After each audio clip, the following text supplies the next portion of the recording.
Everyone, so welcome to my Kashmir blog. और हमारा आज इस ट्रिप का लास्ट डे है। सो आज की वीडियो बहुत ज़्यादा इंटरेस्टिंग होने वाली है। आप मेरे साथ एंड तक बने रहिए। बहुत सारी ऐसी चीज़ें बताऊंगी जो आपको करनी चाहिए और नहीं करनी चाहिए। इसके साथ ही साथ होटल के क्या प्राइसेस हैं, आपको कौन कौन से डेस्टिनेशन कवर करनी चाहिए इन कश्मीर। आप अक्टूबर में विजिट कर रहे हो, 2-3 दिन के ट्रिप में आप कहाँ कौन कौन से ऐसे स्पॉट्स हैं जो आपको कवर करने चाहिए, वो मैं आपको सब इस छोटी सी वीडियो में बताने वाली हूँ।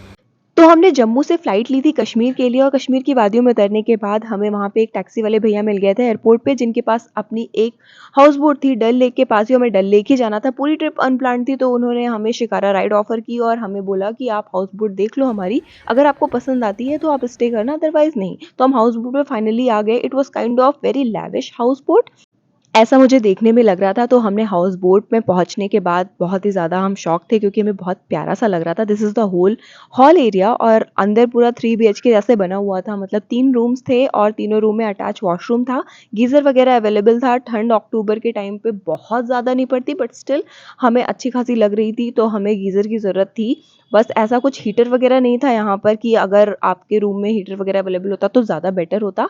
और इसका 1 डे का प्राइस 2500 रुपये था। तो 2.5K में हाउस बोट हमें सही लगी, तो हमने स्टे ले लिया। उसके बाद हम शिकारा राइड पे निकल गए। उन्होंने हमें पूरी श्रीनगर सिटी डल लेक में ही दिखाई। यहाँ पे एक नेहरू गार्डन है। नेहरू गार्डन बिल्कुल डल लेक के बीचों बीच है। आपको पूरा डल लेक का व्यू मिलेगा अगर आप नेहरू गार्डन में जाते हो। ये पूरा शिकारा राइड इतना ज़्यादा सुंदर था ना कि हम क्या बताएं। पूरे पहाड़ चारों तरफ से दिख रहे थे, थोड़े ब्लरी ब्लरी कोहरा कोहरा सा हो रहा था। इवनिंग का टाइम था और हमने यहाँ पर जाके देखा कि लोग कश्मीरी लिबास में, आपको अगर फोटोशूट वगैरह कराना है तो 100 रुपये में आप ड्रेस पहनो, अपने फ़ोन से खींचो, उनसे खिंचवाओ। थोड़े बहुत चार्जेस हैं, तो वो सब आप कर सकते हो। मैंने शिकारा पे ही ये सारा काम किया था, तो मैंने यहाँ पर नहीं किया।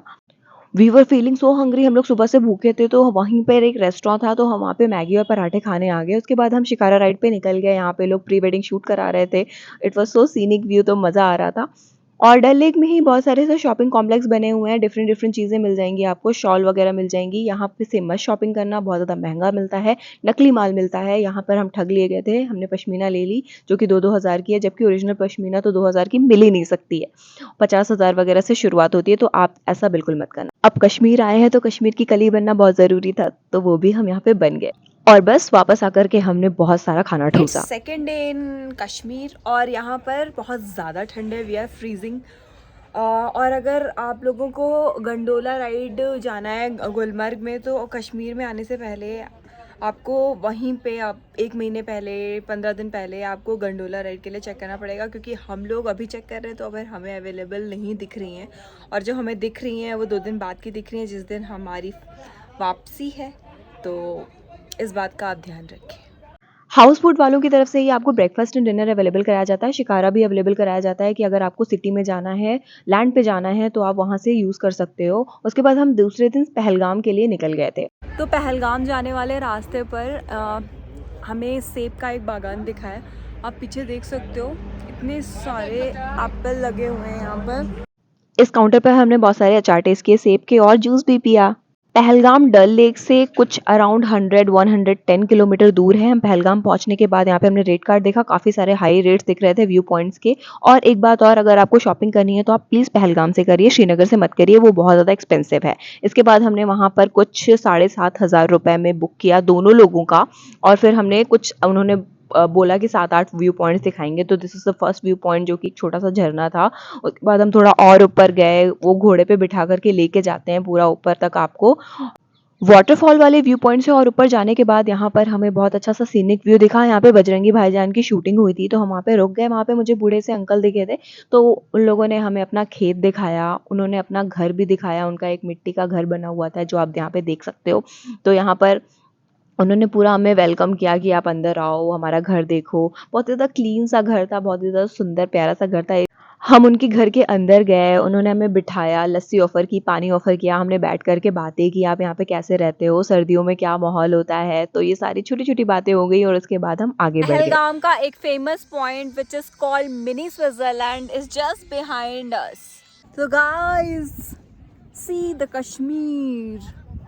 देव हैं जिनको बहुत ज़्यादा तारीफ मिल रही है आज, क्योंकि इन्होंने कश्मीरी क्या पहन रखा है आपने, ये फरन, कश्मीरी फरन पहना है। Pardon me if it is wrong, but He is looking cute and handsome. Pahalgam से वापस श्रीनगर जाने के रास्ते में I'm having these two in Kashmir in third. Pahalgam से लौटने के रास्ते में फिर हमें थोड़े बहुत ड्राई फ्रूट्स के शॉप दिखे जहाँ पर हमने थोड़ा बहुत केसर वगैरह लिया। उसके बाद हम फाइनली श्रीनगर सिटी में आ गए थे। वहाँ पे शॉपिंग कॉम्प्लेक्स वगैरह बने हैं तो हमने सोचा कि चलो नज़रें सेक लेते हैं, कुछ देख लेते हैं।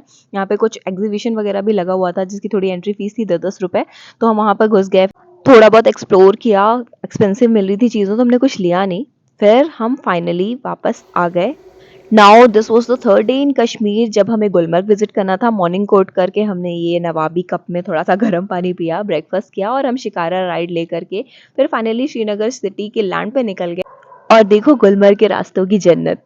सो गुलमर्ग में आने के बाद एंट्री के बाद यहाँ पर शिव टेम्पल है, गुरुद्वारा है, मस्जिद है, सब बिल्कुल आस पास है। This is a very sweetest part of this place. और पीछे का व्यू आप देख सकते हो, पूरे स्नो से ढके पहाड़ हैं और यहाँ पर पीछे एक मंदिर है जिसको हम अभी विजिट करने जा रहे हैं। Just look at the view, ये सच में किसी जन्नत से कम नहीं है, जैसा बोला जाता है बिल्कुल वैसा ही है। I am just loving this whole vibe and place. Gulmarg पहुंचने के बाद यहाँ पर हमने एक मंदिर देखा तो हमने थोड़ी बहुत चढ़ाई की और वहाँ पर सोचा कि पहले हम मंदिर विजिट कर लेते हैं, उसके बाद हम आगे के व्यू पॉइंट्स देखेंगे। यहाँ पे हमने कश्मीरी कुलचा भी खाया, ये नारियल का होता है, बहुत ज़्यादा टेस्टी होता है, ट्राई करना, 20 रुपीज़ का मिलता है बस। और जैसा कि मैं पहले आपको वार्न कर चुकी हूँ, अगर आपको गुलमर्ग विजिट करना है ना तो प्लीज़ गंडोला राइड की टिकट फेज़ 1 फेज़ 2 दोनों की आप पहले से बुक करके रखो, क्योंकि आपको बिल्कुल भी लास्ट मोमेंट पे नहीं मिलेगी, जैसे हमें नहीं मिली। तो हमें घोड़ों पर चढ़ कर के ही जाना पड़ा। और अगर आप 2-3 दिन स्ट्रेट अगर आप जाओगे ना घोड़ों पर चढ़ कर के तो आपके पूरे बैक में इतना पेन होने वाला है ना कि मैं क्या बताऊँ, हमें तो बहुत ज़्यादा पेन हो गया था। फिर हमने पूरी चढ़ाई की घोड़ों से और ऊपर हमें बर्फ़ मिल गई थी फाइनली। थोड़ा फेज़ 2 का स्टार्टिंग था गुलमर्ग का, तो आप यहाँ पर आकर के बहुत ही ज़्यादा मज़े करने वाले हो। हमें बर्फ़ मिली, इस वजह से we were feeling so blessed कि फाइनली हमने पहली बर्फ़ देख ली अपनी ज़िंदगी की। घोड़ों पर सारे व्यू पॉइंट कवर करने के लिए कुछ 5,000 पर पर्सन लगेंगे और अगर आप और सीज़न में जा रहे हो ना तो ये रेट और भी हाई हो सकते हैं। हम अक्टूबर में गए थे तो वो बोल रहे थे कि ये थोड़े लो हैं अभी, बट वो और भी ज़्यादा बढ़ जाते हैं, 12-12 हज़ार। फिर हमने पहाड़ों में मैगी खाई जो कि बहुत ही ज़्यादा ज़रूरी है। उसके बाद हम फाइनली नीचे आ गए थे और यहाँ पर we were having some momos fries क्योंकि हम बहुत भूखे थे। हमने गुलमर्ग में बिताया है कंप्लीट एक दिन। सुबह हम आए थे अराउंड 12 बजे और अब बज रहे हैं 4। इस बीच हमने ऊपर तक जा कर के बर्फ़ भी देख ली। बहुत ऊपर जाते तो मेरे पास एक्चुअली अच्छे जूते नहीं थे, मैंने ये वाले जूते पहन रखे थे जिसमें हील्स हैं, तो फैशन के चक्कर में मेरा थोड़ा सा नुकसान हो गया। गुलमर्ग कुछ अपना डल लेक से 60-70 किलोमीटर दूर है। उसके बाद हम वापस चले गए, तो बीच में हमने भुट्टा खाया। फिर हमने श्रीनगर डल लेक पे पहुंच करके थोड़ा सा डेजर्ट खाया, मन कर रहा था हमारा। एंड फाइनली हम अपने हाउस बोट पर आ गए थे उसके बाद, क्योंकि वी वर सो टायर्ड। फिर हमने डिनर किया और फाइनली हमारा आखिरी दिन आ गया कश्मीर में। तो हमें लोकल सिटी में ही कुछ पॉइंट्स कवर किए। Right now we are in Mughal garden, Shalimar garden. यहाँ पे बहुत सारे डिफरेंट तरह के फूल मिलेंगे। आज हमारा कश्मीर में लास्ट डे है।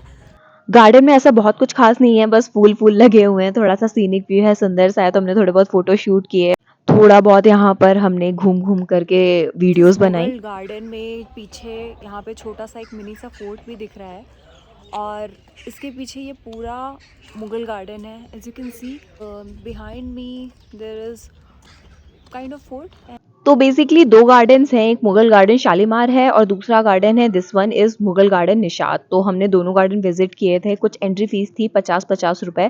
हमने सोचा कि अब आए हैं तो फिर फाइनली विजिट करना चाहिए, तो हमने पूरा टूर मार लिया दोनों गार्डन्स का। कुछ ज़्यादा डिफरेंस नहीं है दोनों गार्डन्स में, आप एक गार्डन भी विजिट करोगे तो मोर देन इनफ है।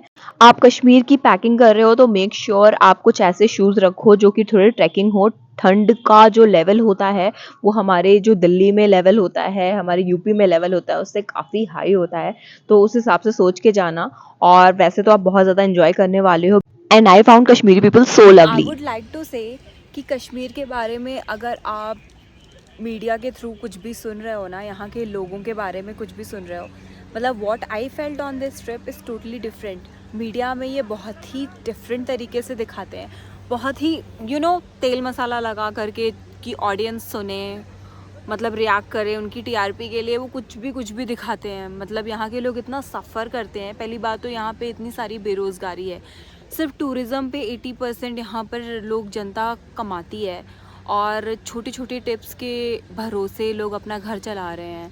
एंड सबसे अहम मुद्दा ये है कि लोगों ने इतना हिंदू मुसलमान फैला रखा है ना कि यहाँ के लोग बाहर जा कर के अपना रोज़गार ढूंढना या फिर मतलब बाहर रिश्तेदारी करना, बाहर बिजनेस करना, उनके लिए वो भी बहुत टफ हो जाता है। उनको कोई थर्ड पार्टी चाहिए होती है जिससे वो अपना बिजनेस कर सकें। गार्डन से निकलने के बाद शंकराचार्य टेम्पल के लिए हम निकल गए थे। तो शुभम, आप पूरे कश्मीरी लग रहे हैं। आपकी कश्मीर ट्रिप का कैसा रहा एक्सपीरियंस? उम्दा। उम्दा। एक वर्ड में कश्मीर की तारीफ करिए। उम्दा। बस एक ही वर्ड आता है आपको, मुझे लगता है। खूबसूरत है, प्यारा है, लोग प्यारे हैं और आपको दिसंबर में आना चाहिए अगर आपको बर्फों से प्यार है। बट बहुत ज़्यादा सर्दी पसंद है, मतलब फ्रीजिंग वाली, तो December January is best time to visit. So this is our next destination, which is Shankaracharya temple. जय हो जय हो जय हो जय हो। यहाँ पे कुछ 270 सीढ़ियाँ हैं, तो आपको चढ़ के जाना पड़ेगा। ज़्यादा मेहनत नहीं है, लेकिन भगवान के लिए इतनी मेहनत बनती है। फाइनली इतनी सीढ़ियाँ चढ़ने के बाद हफ्ते हफ्ते हम एंट्रेंस पे पहुँच चुके हैं।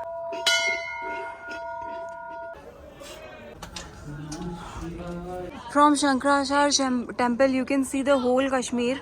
शंकराचार्य टेम्पल थोड़ा हाइट पे बना हुआ है, डल लेक से कुछ 13-14 किलोमीटर दूर है। पूरा गोल घूम करके आपको टॉप पर जाना पड़ेगा, वहाँ से आपको पूरा व्यू दिखने वाला है।